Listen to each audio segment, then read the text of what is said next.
Assalamualaikum warahmatullahi wabarakatuh. Alhamdulillahirabbil alamin. Wassalatu wassalamu ala asyrafil anbiya'i wal mursalin sayyidina wa nabiyyina wa maulana Muhammad wa ala alihi wa sahbihi ajma'in. Subhanaka la ilma lana illa ma 'allamtana innaka antal alimul hakim. Rabbi shrah li sadri wa yassir li amri wa hlul 'uqdatam min lisani yafqahu qawli bi jahil nabi wa ali. Amma ba'd. Hadratul hadirin hadirat jamaah sekalian yang senantiasa dimuliakan dan diberkahi oleh Allah Subhanahu wa taala. Alhamdulillah, kita bersyukur kehadirat Allah Subhanahu wa taala atas limpahan taufik dan hidayah yang telah diberikan oleh Allah Subhanahu wa taala kepada kita semua, sehingga di subuh ini kita masih tetap istiqomah dalam melaksanakan kewajiban kita kepada Allah, dan kita masih tetap istiqomah dengan menghadirkan diri kita di dalam majlis taklim. Mudah-mudahan dari apapun yang kita lakukan bisa menjadi sebab kita menjadi ahli jannah, orang-orang yang akan menempati surganya Allah Subhanahu wa taala. Dan mudah-mudahan dari apa yang kita lakukan menjadi sebab kita bisa bertemu dengan Nabi Muhammad SAW.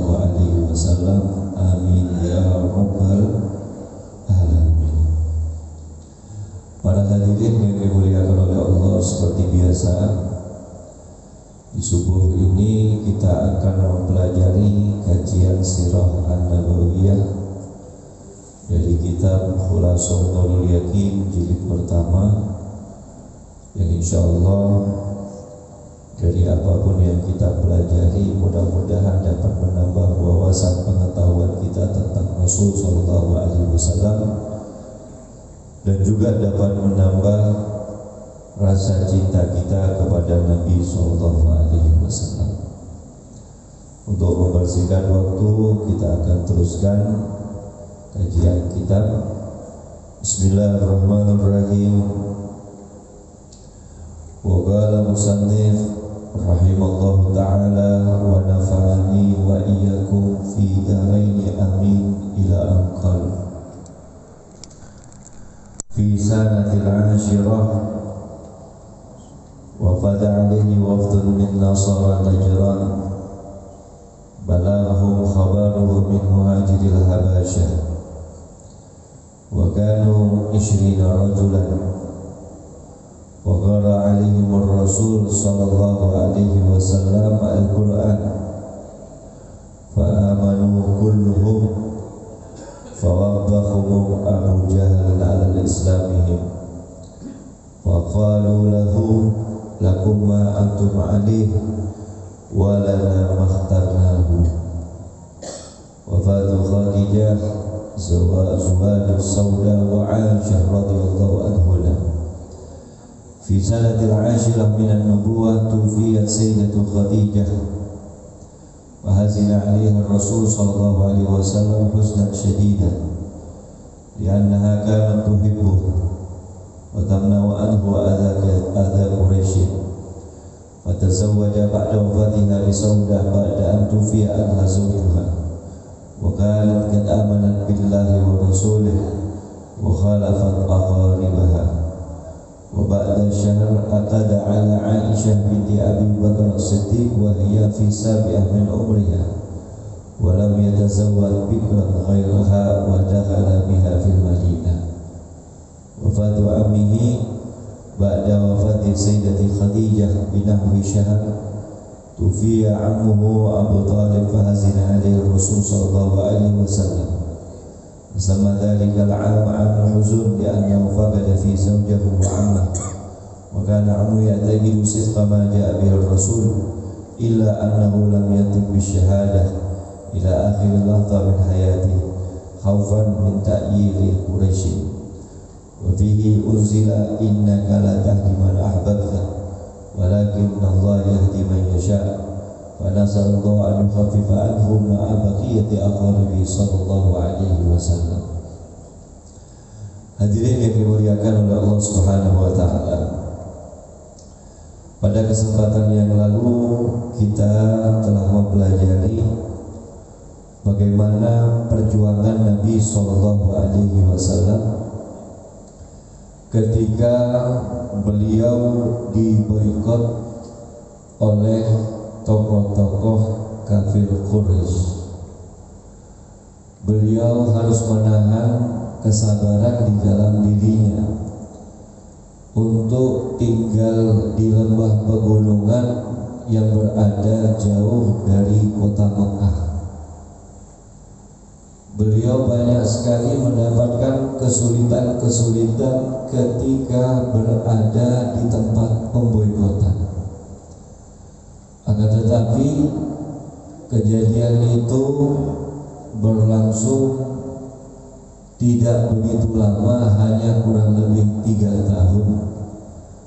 Karena setelah itu banyak dari penduduk Mekah yang komplain, tidak terima atas perlakuan yang telah dilakukan oleh orang-orang kafir Quraisy terhadap kabilah Bani Muthalib dan terhadap kabilah Bani Hashim, yang di dalamnya ada Nabi Muhammad, keluarga Nabi Muhammad, dan para sahabat Nabi Muhammad sallallahu alaihi wasallam. Maka kemudian pemboikotan tersebut dibatalkan. Terlebih surat yang menjadi ketetapan atas pemboikotan telah dimakan rayap, lalu diambil oleh orang-orang kafir Quraisy. Maka Nabi Muhammad SAW mendapatkan kebebasan. Lalu beliau kembali pulang dalam keadaan selamat ke rumahnya masing-masing, termasuk keluarga dan para sahabat. Lalu setelah terjadinya pemboikotan, apa yang terjadi di kemudian hari? Yang terjadi di kemudian hari adalah datangnya utusan dari Najran. Najran itu sebuah wilayah antara Mekah dan Yaman, dekat dengan negeri Habasyah. Apa maksud kedatangan mereka yang berjumlah, dikatakan di dalam kitab ini 20? Ada riwayat yang mengatakan jumlah mereka hampir 40. Mereka datang kepada Nabi SAW dengan tujuan untuk mengenal Islam lebih dalam. Mereka datang untuk menyatakan keimanan kepada Nabi SAW. Maka sesampainya mereka di kota Mekah, mereka bertemu dengan Nabi SAW, maka Rasul SAW pun kemudian menyambutnya dengan antusias, seraya membacakan Al-Quran di hadapan mereka. Dan ketika mereka dibacakan Al-Quran oleh Nabi SAW, mereka seakan-akan mendapatkan cahaya hidayah dari Allah Subhanahu wa Ta'ala ke dalam jiwa mereka, dan mereka merasakan ketenangan di dalam jiwa-jiwa mereka. Lalu mereka masuk ke dalam agama Islam di hadapan Nabi Muhammad sallallahu alaihi wasallam. Berita ini, para hadirin hadirat rahimakumullah, sampai kepada Abu Jahal.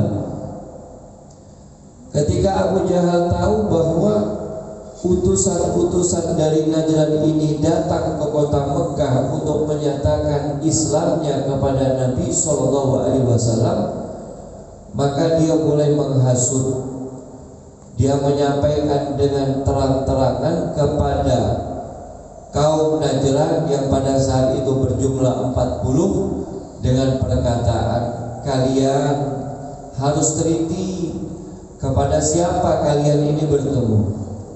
Kalian harus benar-benar teliti kepada siapa kalian ini akan menyatakan keislaman kalian. Ini orang adalah orang yang sedang kami teliti. Banyak kesalahan yang telah dia lakukan. Dia telah mengajak penduduk Mekah untuk masuk ke dalam ajarannya yang sesat. Orang ini tidak benar. Kami telah memberikan pelajaran untuknya. Maka lebih baik kalian tetap mengikuti kepercayaan agama kalian dibandingkan kalian menyatakan keislaman di depan dia. Lalu oleh orang-orang Najran disambut baik, dibalas dengan perkataan yang baik. Apa yang mereka katakan? Ini adalah pilihan kami, jalani pilihan apa yang telah dijalani oleh kalian, wahai Abu Jahal. Artinya mereka bangsa Najran pada saat itu telah menetapkan prinsipnya untuk masuk ke dalam agama Islam. Lalu bagaimana mereka memiliki ketertarikan dengan agama Islam? Disebutkan oleh sejarah bahwa kaum Najran mereka telah mempelajari Nabi Muhammad SAW sebagai Nabi terakhir dari kitab Injil. Dan di dalam kitab Injil itu telah diterangkan bahwa siapa yang bertemu dengan Nabi terakhir setelah Nabi Isa, maka dia harus bisa beriman. Kelompok inilah yang menyatakan keimanannya setelah mereka mempelajari ajaran keyakinan dari kitab Injil. Sehingga ini membuat Abu Jahal dan kelompoknya marah sekaligus kecewa. Tapi akhirnya Allah Subhanahu wa taala menurunkan ayat Al-Qur'an yang memberikan penjelasan kepada mereka bahwa kelompok mereka inilah yang beriman kepada Nabi SAW setelah mereka mempercayai salah satu kitab yang diturunkan oleh Allah berupa kitab Injil. Hadirin yang dimuliakan oleh Allah, hikmah untuk kita adalah kesabaran yang ditunjukkan oleh Nabi SAW akan mendatangkan keberhasilan atau nilai yang sangat tinggi. Nabi SAW tidak memberikan perlawanan baik dari perkataan maupun kontak fisik ketika beliau dan umat Islam diboikot oleh orang-orang kafir Quraisy. Beliau bersabar, beliau berdoa kepada Allah untuk menjadi orang yang kuat dalam menyebarkan risalah dari Allah. Sehingga setelah beliau bebas, beliau mendapatkan hasil dengan masuknya Islam dari kaum Najran.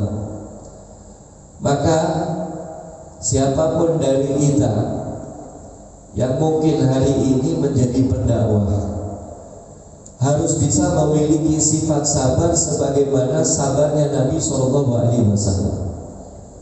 Ketika dia berdakwah, jangan terlalu optimis bahwa dakwah yang kamu sampaikan itu pasti diterima. Belum tentu. Ada orang yang bisa menerima dakwah, ada orang yang bisa menolak dakwah. Maka harapan kita adalah dengan keistiqomahan kita berdakwah di jalan Allah, akan datang orang-orang yang bisa menerima dakwah bukan hanya di satu tempat yang menjadi tempat kita berdakwah, tapi mungkin akan datang hidayah dari Allah yang akan memberikan mereka rangsangan untuk belajar ilmunya Nabi SAW. Makanya ada satu nasihat yang disampaikan oleh Al-Habib Umar bin Muhammad bin Salim bin Hafid bin Syekh Abu Bakar bin Salim ketika beliau ditanya oleh muridnya, wahai Habib, apa gunanya kita berdakwah dan sampai kapan kita ini bisa selesai dalam berdakwah? Maka kata beliau, teruskanlah untuk istiqomah dalam berdakwah. Seandainya kamu berdakwah di satu tempat, kamu tidak mendapatkan orang yang menerima dakwahmu, maka ketahuilah dakwahmu akan diterima oleh masyarakat di tempat yang lain. Dan tidak nutup suatu kemungkinan ketika kamu berdakwah di satu tempat, yang bisa menerima dakwahmu nanti adalah asal dari dakwah yang sudah kamu sampaikan di hari itu. Kapan? 10 tahun kemudian anaknya yang akan menerima dakwahmu, 20 tahun kemudian cucunya yang akan menerima dakwahmu. Artinya kebaikan itu akan tetap selalu terjaga. Selama kita istiqomah, selama kita ikhlas karena Allah Subhanahu wa ta'ala, maka insya Allah Allah akan menggerakkan hati setiap manusia untuk menerima ilmunya Nabi Sallallahu Alaihi Wasallam. Yang penting Pak, sabar. Ya, yang penting sabar. Banyak kok orang-orang yang berdakwah di satu tempat, ternyata yang dakwahnya diterima dengan sempurna itu di tempat yang lain. Contoh, saya pernah diceritakan oleh Habib Ali Al-Ridwan, salah satu pengajar di masjid ini. Beliau itu termasuk guru, ustaz, lalu aktivis dakwah yang sangat aktif di media sosial. Jadwalnya penuh mengajar di beberapa masjid. Ya. Sampai suatu ketika beliau itu menceritakan kisah pribadinya ketika beliau itu dakwah di luar kota. Tiba-tiba Pak, setelah selesai dakwah, ada satu orang yang datang kepada beliau, lalu kemudian mengatakan, wahai Habib, saya ini sedang melihat dakwahnya antum di media sosial. Saya tertarik sekali, kepingin ketemu. Ketika saya melihat jadwal Habib ada di daerah kami, maka saya datang. Masya Allah, disambut dengan baik. Masya Allah, terima kasih atas perhatiannya. Mohon maaf Habib, saya ini bukan Islam. Saya ini bukan Islam. Maka saya minta tolong, saya ingin mengikrarkan syahadat saya bersama antum dan saya ingin belajar agama Islam. Hebat apa gak hebat itu?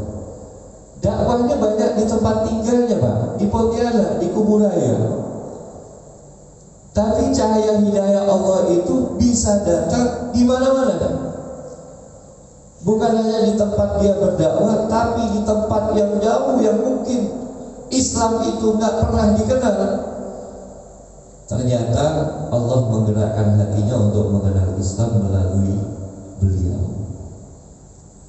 Maka kita harus sabar. Ya, kebaikan itu tidak datang serta-merta setelah kita menyampaikan pesan kebaikan. Tapi kebaikan itu bisa datang setelahnya, mungkin dalam jangka tempo 1 hari, mungkin dalam jangka tempo 1 tahun, kita nggak tahu.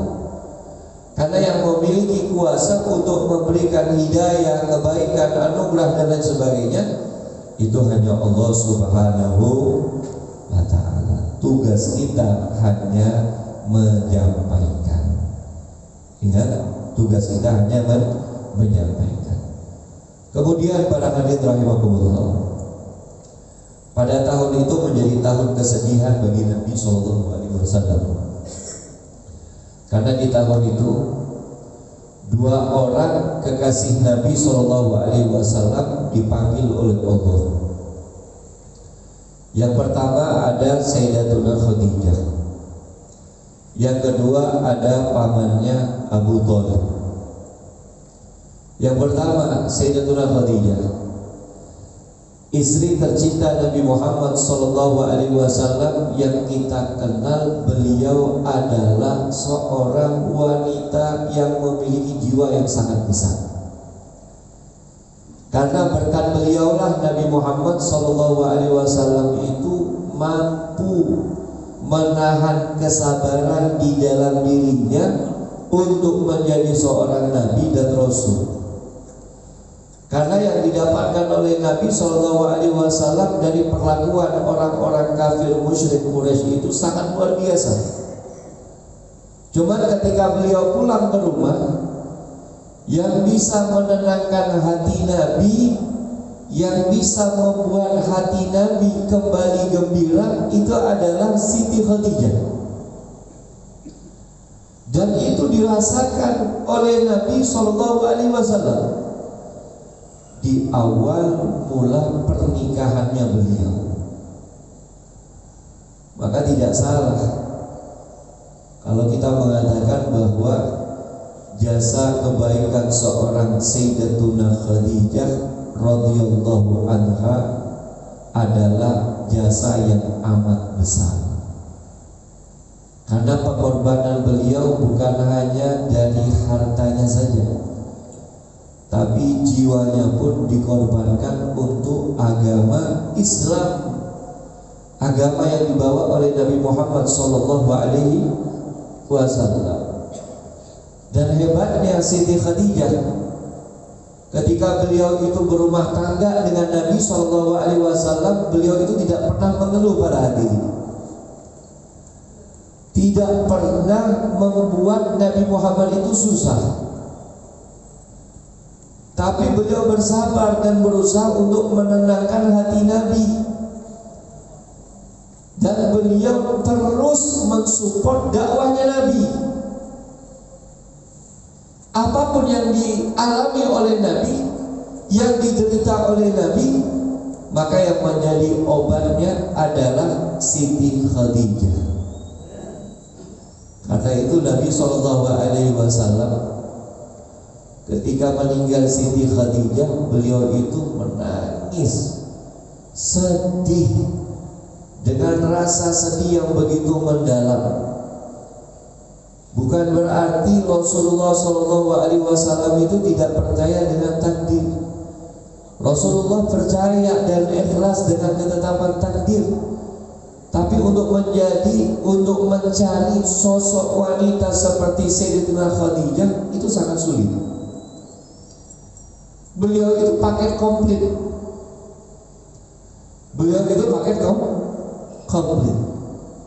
Beliau bisa berjuang dengan pikirannya, beliau bisa membantu dengan hartanya, beliau bisa membantu dengan kalimat motivasinya, beliau juga bisa berjuang dengan kesabarannya. Itulah Sayyidatuna Khadijah. Makanya Rasulullah itu, Bapak Ibu, tidak menikah dengan wanita lain kecuali setelah Sayyidatuna Khadijah meninggal. Kenapa? Karena beliau merasa Sayyidatuna Khadijah itu satu-satunya wanita yang terbaik. Tidak ada yang bisa mengalahkan sifat perempuan dari Sayyidatuna Khadijah. Tidak ada akhlak yang dapat mengalahkan akhlaknya Sayyidatuna Khadijah. Makanya Rasulullah SAW tidak mau menikah dengan wanita yang lain. Akan tetapi setelahnya baru Nabi SAW itu menikah. Lalu berapa jumlah istri Nabi? Ada yang menyebutkan jumlah istri Nabi 9. Ada yang menyebutkan jumlah istri Nabi 11. Dan ada yang menyebutkan jumlah istri Nabi 13. Yang paling muktamad jumlah istri Nabi 11. Setelah Sayyidatuna Khadijah, Nabi Muhammad SAW menikah dengan wanita-wanita yang semuanya itu janda kecuali Sayyidatuna Aisyah.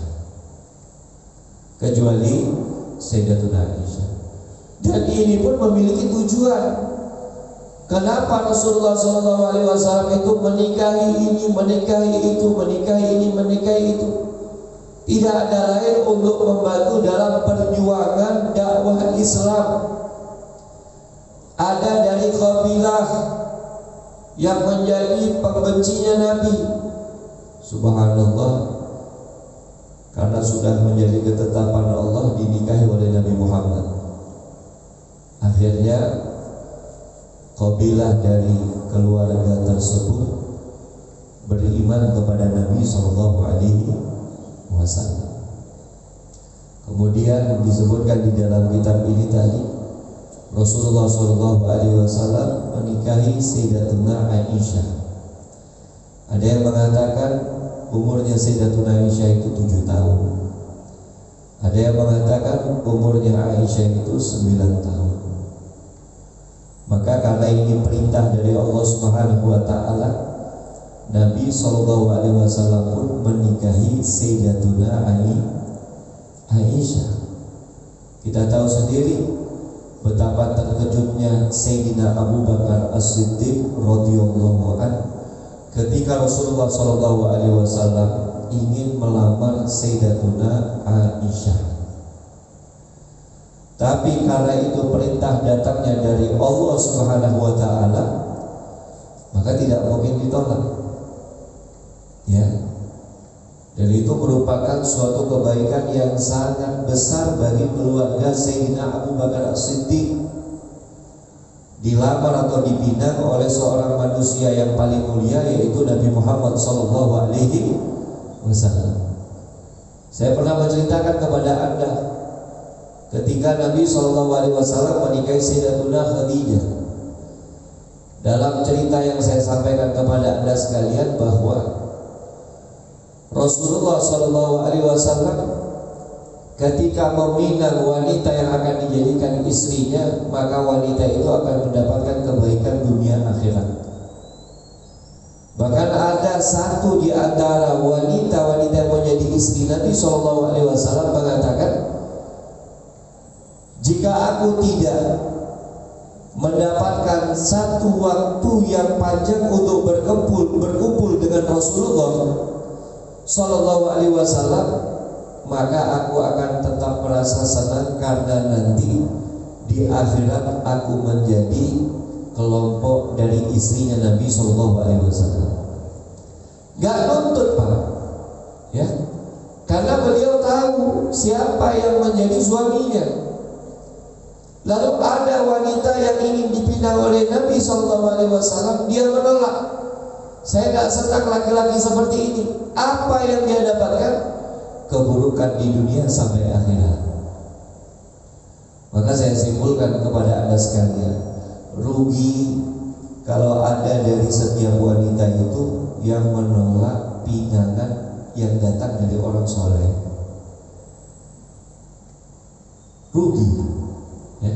Apalagi sudah tahu betul ini akhlaknya bagus, tutur katanya bagus, agamanya apalagi, maka jangan mudah untuk menolak seseorang yang datang untuk meminang anak kita, apalagi kalau kita lihat dari agamanya sudah bagus.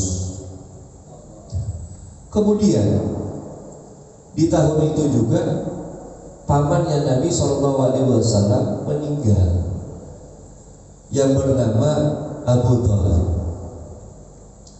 Abu Thalib ini menjadi keluarga yang paling support atas dakwah Nabi SAW.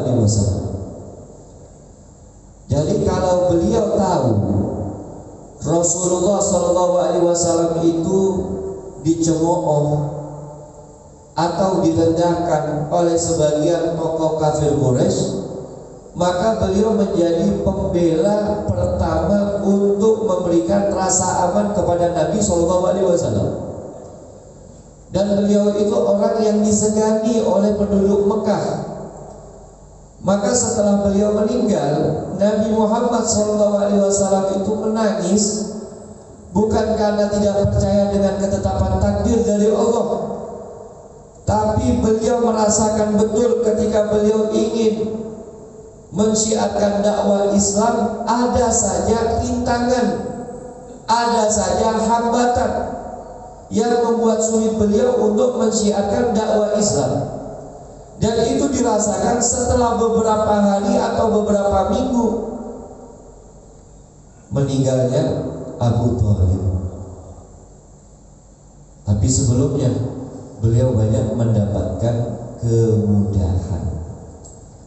Makanya kata ulama menyebutkan tahun ke-10 itu disebut dengan tahun kesedihan, bukan karena meninggalnya kedua kekasih Nabi SAW saja, akan tetapi yang begitu mendalam adalah peluang yang didapatkan Nabi SAW untuk mensyiarkan dakwah Islam itu sangat berat. Ya, tidak seperti ketika beliau berdua itu masih ada. Ketika beliau berdua itu masih ada. Yang didapatkan oleh Nabi itu adalah perkara-perkara yang sangat mudah. Tapi Nabi SAW tetap sabar, tetap istiqomah. Apalagi setelah beliau itu mendapatkan jaminan dari Allah Subhanahu wa taala di dalam Al-Qur'an. Allah mengatakan, "Wallahu ya'simuka minan nas." Dan Allah lah yang menjaga dirimu wahai Muhammad dari keburukan manusia. Walaupun Abu Thalib itu telah meninggal dunia, maka Nabi SAW tetap percaya diri untuk menyampaikan dakwah Islam, karena yang akan menjaganya adalah Allah Subhanahu wa ta'ala. Sebagai contoh disebutkan di dalam sejarah, setelah meninggalnya Sayyidatuna Khadijah, setelah meninggalnya Abu Thalib, perlakuan dari orang-orang tokoh kafir Quraisy itu makin menjadi-jadi. Tanpa ada rasa sungkan kepada Nabi Muhammad, mereka itu tega melemparkan kotoran hewan kepada Rasulullah dengan jumlah yang sangat banyak, ya, sampai mengotori kepalanya Rasulullah, pundaknya Rasulullah, dan itu dibiarkan oleh Nabi Muhammad. Tidak ada perlawanan. Sampainya beliau di rumah, dilihat oleh Sayyidatuna Fatimah, lalu beliau merasa sedih, beliau menangis, beliau mengatakan, "Apa yang terjadi wahai ayahku? Sampai kapan kita merasakan hal yang demikian?" Maka Nabi Muhammad menenangkan hati Sayyidatuna Fatimah, "Sabarlah wahai Fatimah, karena Allah Subhanahu wa ta'ala Maha tahu, Dialah yang akan menolong kita. Dialah yang akan menolong kita." Masya Allah. Kemudian yang terakhir para hadirin, disebutkan di dalam kitab bahwasanya Sayyidina Abu Thalib tidak sempat dalam mengucapkan kalimat syahadat, ya, tidak sempat mengucapkan dua kalimat syahadat. Tapi beliau mendapatkan keyakinan di dalam hati bahwa ajaran Nabi Muhammad adalah ajaran yang terbaik. Ajaran Nabi Muhammad adalah ajaran yang terbaik. Dan ini juga membuat Rasulullah sedih, hingga akhirnya turun ayat Al-Quran, "Innaka la tahdi man ahbabta walakinnallaha yahdi man yasha." Maksud dari ayat ini adalah kita hanya bisa menyampaikan, tapi yang memberikan petunjuk dengan sebaik-baiknya petunjuk ke dalam hati seseorang adalah Allah Subhanahu wa ta'ala. Namun petunjuk itu akan turun kalau kita ada usaha. Kalau kita nggak ada usaha, terkadang petunjuk itu tidak akan turun dan tidak akan sampai kepada orang yang kita inginkan. Oleh karena itu, Sungguh sebuah kemuliaan untuk mereka yang berjuang di jalan Nabi Shallallahu Alaihi Wasallam. Mereka semangat, mereka sabar, mereka berikhtiar dalam usaha dakwahnya, maka insya Allah Allah akan memberikan hidayah atau petunjuk kepada mereka. Dan jangan lupa ya, untuk kita ini yang ingin meneruskan dakwah Nabi Shallallahu Alaihi Wasallam, salah satu kunci keberhasilan dalam dakwah itu selain ikhlas, dia harus berdoa di sepertiga malam kepada Allah, merayu agar hidayah Allah itu turun kepada setiap orang yang didakwahinya. Dan itulah yang dilakukan oleh Nabi Shallallahu Alaihi Wasallam. Mudah-mudahan kita mendapatkan keberkahan dari Rasulullah, kita mendapatkan kebaikan dari Rasulullah, dan kita mendapatkan pengampunan dari Rasul Shallallahu Alaihi Wasallam. Jangan lupa, karena kita berada di bulan Syura, bulan Muharram, nanti di hari Asyura sebagai rutinan tahunan kita akan menyantuni anak yatim. Kita harus bisa lebih memberikan perhatian, kasih sayang, apapun bentuknya kepada anak yatim. Karena sebagaimana janji Nabi SAW, orang yang bisa memberikan perhatian kepada anak yatim diibaratkan seperti jari telunjuk dan jari tengah, kedudukannya sangat dekat dengan Nabi SAW. Berikan apapun yang bisa kita berikan. Dan alhamdulillah masjid ini sudah punya program tahunan untuk memberi santunan kepada anak yatim. Dan perlu diingat, memberi santunan anak yatim itu bukan hanya terbatas di bulan Muharram saja. Di bulan setelah Muharram kita juga harus bisa berbuat baik, apalagi kepada anak yatim. Ya. Kadang orang ini lupa, mohon maaf, punya anak yatim dari keluarganya. Dia semangat untuk berikan bantuan kepada anak yatim bukan dari keluarganya. Sementara dari keluarganya dia lupa. Ingat, wah saya punya keponakan ini yatim, saya punya sepupu yatim. Nah, datang kepada dia dulu, berikan santunan yang bisa membahagiakannya. Insya Allah Allah bahagiakan kita dunia dan akhirat.